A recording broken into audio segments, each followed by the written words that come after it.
शिक्षा सुधार के लिए मोदी सरकार योजना बनाने में जुटी है। केंद्र सरकार नई शिक्षा नीति के तहत higher education empowerment regulation agency यानी हीरा के बनने तक शिक्षा को निशुल्क करने और गुणवत्ता बढ़ाने के लिए कई बिंदुओं पर काम करेगी। इस विचार विमर्श में नीति आयोग ने मानव संसाधन मंत्रालय के साथ एक योजना की रूपरेखा तैयार की है। साथ ही यूजीसी और एआईसीटीई नियामकों में सुधार के लिए अल्पकालिक उपायों को लागू करने का फैसला भी किया है। इस नए एजेंडे में विदेशी संस्थानों के साथ ज्वाइंट डिग्री का वायदा, फुल ऑनलाइन कोर्स, फैकल्टी को ज्यादा इंसेंटिव देना, पीएचडी में एडमिशन के लिए नेट का इस्तेमाल और यूजीसी और एआईसीटीई में इंस्पेक्टर राज को खत्म करने जैसे काम शामिल हैं।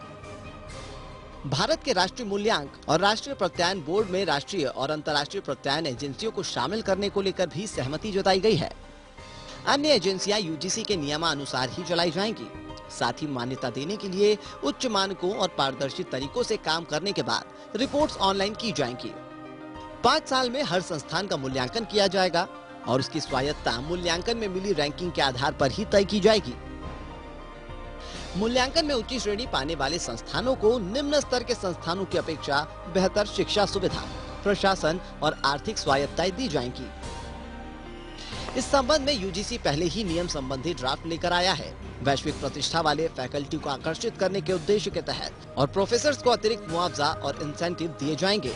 ऐसा करने के लिए उच्च श्रेणी वाले संस्थानों को अपने फंड का इस्तेमाल करने की अनुमति दी जाएगी। इस बात पर सर्वसम्मति है कि यूजीसी निरीक्षकों को समिति किया जाए और मूल्यांकन के लिए स्पष्ट परिभाषित मानदंडों के जरिए बेहतर निष्पक्षता और पारदर्शिता लाई जाए।